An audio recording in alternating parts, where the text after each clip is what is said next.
Everyone, आपका स्वागत है हमारे YouTube channel English by solution में। तो आज हम लोग वॉइस जो हम लोग शुरू किया था, तो वॉइस का नेक्स्ट टॉपिक आज हम लेकर के आए हैं, जो कि वॉइस का नेक्स्ट टॉपिक है आज का हमारा इन्फिनेटिव से रिलेटेड। यानी कि सेंटेंस में जो इन्फिनेटिव वर्ब दिया होता है, वर्ब फ्रेज जो इन्फिनेटिव दिया होता है, उससे रिलेटेड आज हम लोग एक्टिव से पैसिव पढ़ने वाले हैं। तो सबसे पहले बच्चे हम लोग ये समझ लेते हैं कि इन्फिनेटिव होता क्या है। इन्फिनेटिव ये क्या है, इसका यूजेज किस तरह से होता है, सबसे पहले उस चीज को हम लोग समझते हैं। उसके बाद हम लोग इसके पैसिव में चलेंगे। सबसे पहले इसका एक्टिव समझ लेते हैं। इन्फिनेटिव कहता है किसी भी सेंटेंस में वर्ब से पहले टू प्लस वर्ब वन का प्रयोग पर्पस को दिखलाने के लिए किया जाता है, वो सेंटेंस क्या हो जाता है, इन्फिनेटिव हो जाता है। किसी भी सेंटेंस में वर्ब से पहले टू का प्रयोग पर्पस को दिखलाने के लिए, मीन्स उद्देश्य को दिखलाने के लिए किया जाता है, तो वह उस सेंटेंस का क्या हो जाता है, इन्फिनेटिव वर्ब हो जाता है। इन्फिनेटिव वर्ब का मतलब ही होता है वर्ब से पहले आपको क्या लगाना है, टू।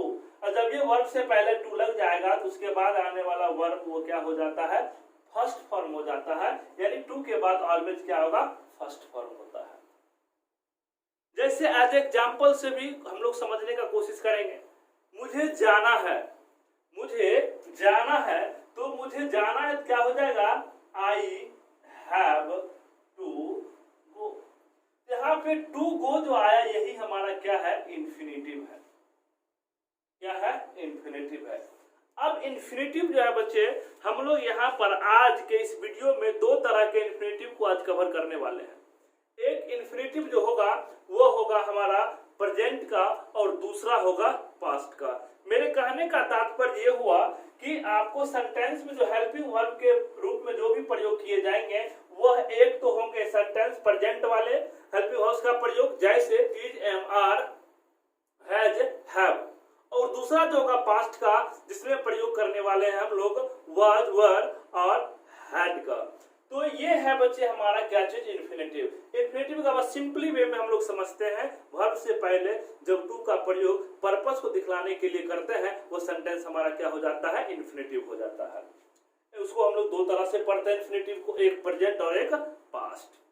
चलिए अब आगे हम लोग देखते हैं इसका कुछ स्ट्रक्चर्स, और साथ ही उसका देखेंगे बच्चे हम लोग एक्टिव टू पैसिव। चलिए सबसे पहले हम लोग क्या करते हैं, एक्टिव वॉइस के उसके हम लोग एनी इन्फिनेटिव के एक्टिव वॉइस को पहले देखते हैं। तो सबसे पहले सेंटेंस की शुरुआत होगी बच्चे बहुत ही शानदार सब्जेक्ट से। उसके बाद आपको देना है हेल्पिंग वर्ब। उसके बाद होगा बच्चे टू प्लस वर्ब का first form, then object. And इस तरह से हमारा एक्टिव का स्ट्रक्चर होगा। अब यहाँ पे हेल्पिंग वर्ब जो होगा बच्चे, उस हेल्पिंग वर्ब के फॉर्म में क्या सब हो सकता है, तो हो सकता है बच्चे is, am, are, was, were, has, have, had. यानी कि आपको इस हेल्पिंग वर्ब वाले जगह पे इस सभी में से कोई एक हो सकता है। अगर इस तरह से सेंटेंस दिया हुआ है तो इसका पैसिव क्या बनाएंगे, ऑब्जेक्ट हमारा इधर आ जाएगा। उसके बाद हेल्पिंग वर्ब जो दिया है उसी के अनुसार प्रयोग करना है। उसके बाद आपको क्या हो जाएगा, टू है तो टू हो जाएगा। अब आपको एक चीज लगानी है यहाँ पर बी। उसके बाद आपको कर देना है पैसिव का वर्ब थ्री। ये तो ऑलरेडी पैसिव फॉर्म में आएगा। उसके बाद हो जाएगा बाय प्लस सब्जेक्ट। यानी कि अगर इसको शॉर्ट फॉर्म में समझा जाए, तो शॉर्ट फॉर्म में समझने के लिए एक्टिव वॉइस में अगर टू प्लस वर्ब वन होता है, तो इसी का पैसिव में क्या हो जाएगा, to plus B plus verb three. ये शॉर्ट फॉर्म में हुआ। यानी एक्टिव में टू प्लस वर्ब वन होता है, तो पैसिव में क्या हो जाएगा, to plus B plus verb three. वही चीज यहां पर लिखा है मैंने। अब चलिए एग्जाम्पल से इसको समझते हैं। सबसे पहला एग्जाम्पल दिया हुआ है, आई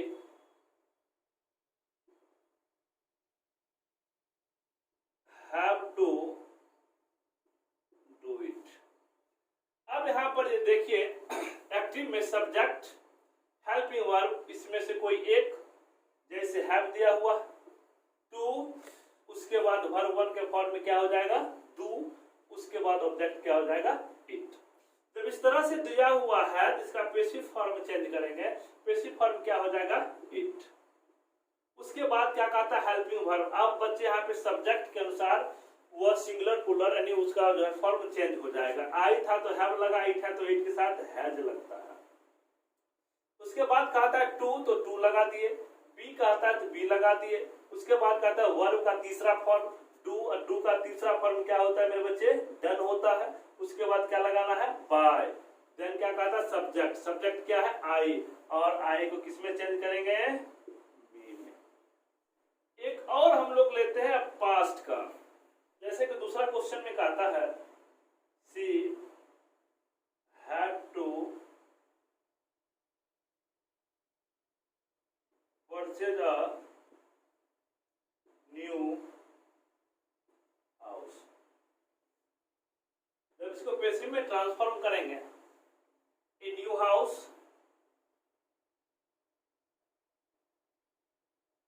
ए न्यू हाउस, उसके बाद क्या हो जाएगा हैड है तो हैड, इसमें तो सिंगुलर प्लूरल की बात तो है नहीं। A new house had to be purchased, purchased by her. उसी तरह से एक दो क्वेश्चन और हम लोग देख लेंगे। अब आगे देखते बच्चे कुछ क्वेश्चन दिया गया है, जैसे कि लिखा हुआ है someone is to help those orphans, यानी ऑब्जेक्ट के रूप में क्या प्रयोग किया गया है दोज ऑर्फन्स। तो दोज ऑर्फन्स को हम लोग क्या करेंगे आज फर्स्ट लाएंगे सब्जेक्ट के रूप में। यहाँ पर क्या हो जाएगा दोज ऑर्फन्स। अब यहाँ पे देखिए इज लगा, समवन था तो यहाँ पे इज लगा हुआ है, दोज ऑर्फन्स है क्या लग जाएगा आर। उसके बाद टू है क्या हो जाएगा टू बी, हेल्प है क्या हो जाएगा हेल्प। बाय के रूप में तो समवन लिखना है नहीं। अगला क्वेश्चन करते हैं क्या कहता है they have to confess their guilt. Object के रूप में क्या प्रयोग किया गया है their guilt, their guilt has to be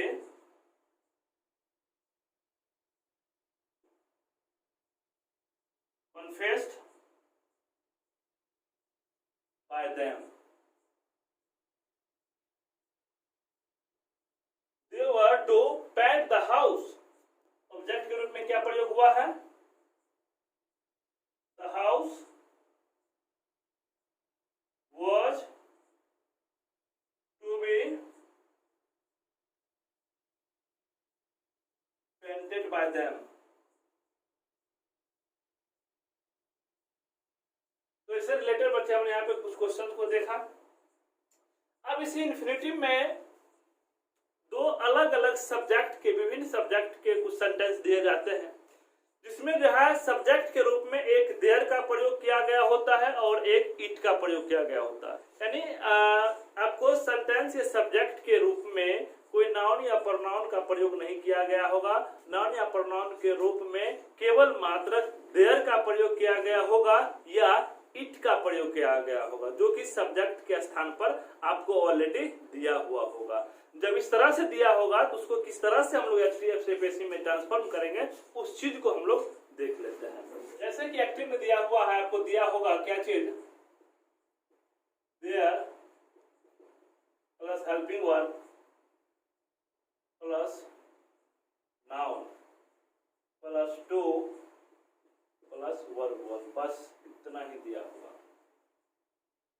यानी कि सेंटेंस में जरा गौर से देखिएगा, यहाँ आपको सब्जेक्ट के रूप में देयर का प्रयोग किया गया है और हेल्पिंग वर्ब के रूप में इज एम आर या वाज वेयर हो सकता है। यानी इस जगह पे, इस हेल्पिंग वर्ब के जगह पे क्या हो सकता है is am are was were. उसके बाद यहाँ पे कोई नाउन होगा, नाउन के जस्ट बाद टू प्लस वर्ब वन, ये भी बच्चे हमारा क्या है इन्फिनिटिव ही है। अगर इस तरह से आपको दिया हुआ है तब इसका पैसिव क्या बनाएंगे उसको भी जरा देखिएगा। देयर है तो ऑलरेडी देयर लिख देंगे, जो हेल्पिंग वर्ब है सेम टू सेम लिखा जाएगा, जो नाउन है नाउन का नाउन हो जाएगा, टू है टू प्लस बी वर्ब 3, बस। यानी कि जो टू था टू का टू हो गया, इन्फिनेटिव है तो बी प्लस वर्ब 3, ये बन गया हमारा पैसिव।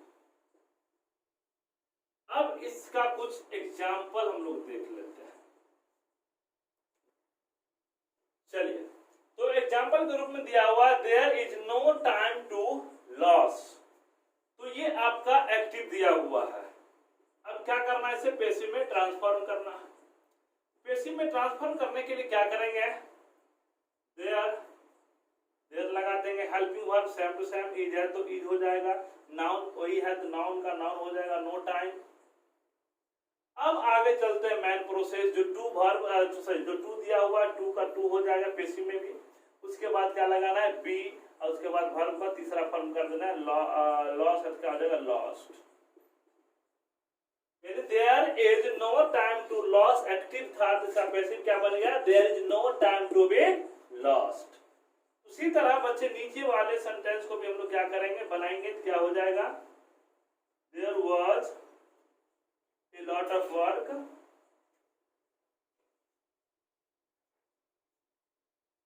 to, और उसके बाद क्या लगा देना है, बी, और टू है क्या हो जाएगा, डन। यानी there was a lot of work to be done. तो ये बच्चे हमारा बन गया इससे। इसी में आपको एक और इन्फिनेटिव का दिया होता है जिसमें सब्जेक्ट के रूप में देयर की तरह जो है इट का प्रयोग किया गया होता है, तो उसे भी जरा हम लोग देख लेते हैं। जैसे कि आपको दिया हुआ है एक्टिव के फॉर्म में सब्जेक्ट के रूप में इट, जैसे कि एक्टिव वॉइस के सब्जेक्ट के रूप में आपको क्या दिया होगा, इट, उसके बाद दिया होगा हेल्पिंग वर्ब, उसके बाद फिर से दिया होगा नाउन, उसके बाद आपको क्या दिया होगा, to plus verb 1 plus object. जिस तरह से बच्चे अभी हम लोगों ने देयर वाले सेंटेंस में देखा था, जिस सेंटेंस में सब्जेक्ट के रूप में देयर का प्रयोग किया गया था, उस सेंटेंस को हम लोगों ने देखा था, उसमें भी यहाँ पे देयर था, helping verb noun, to plus verb 1। केवल एक चीज इसमें बढ़ जाता, क्या है, वो ऑब्जेक्ट है। देयर वाले सेंटेंस में आपको ऑब्जेक्ट देखने को नहीं मिलता था, लेकिन यहाँ पे आपको ऑब्जेक्ट देखने को मिल रहा है। तो इसको भी उसी तरीके से बनाएंगे, लेकिन थोड़ा चेंज होगा। इट है इट हो जाएगा, जो हेल्पिंग वर्ब दिया हुआ हेल्पिंग वर्ब होगा, प्लस जो नाउन है बच्चे वो नाउन तो देना ही है। अब उसके बाद क्या देना है, और अब प्लस ऑब्जेक्ट, उसके बाद हो जाएगा to plus B plus verb 3। अब इसका भी कुछ एग्जाम्पल हम लोग देख लेते हैं। चलिए, क्वेश्चन यहाँ पे दिया गया है, it is time to take exercise. Active it, helping verb, time हो गया बच्चे noun, to take verb 1 object exercise. इसे क्या करना है, पैसिव में ट्रांसफॉर्म कर देना है।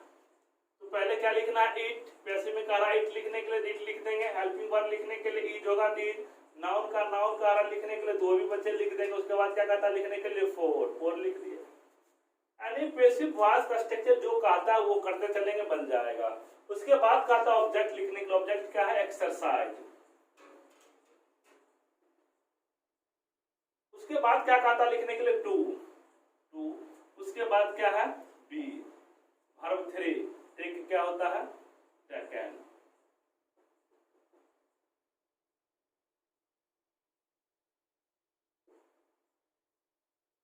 It is time for exercise to be taken. दूसरा है, it is time to say our prayer. उसी तरीके से बनाएंगे, it is time for our prayers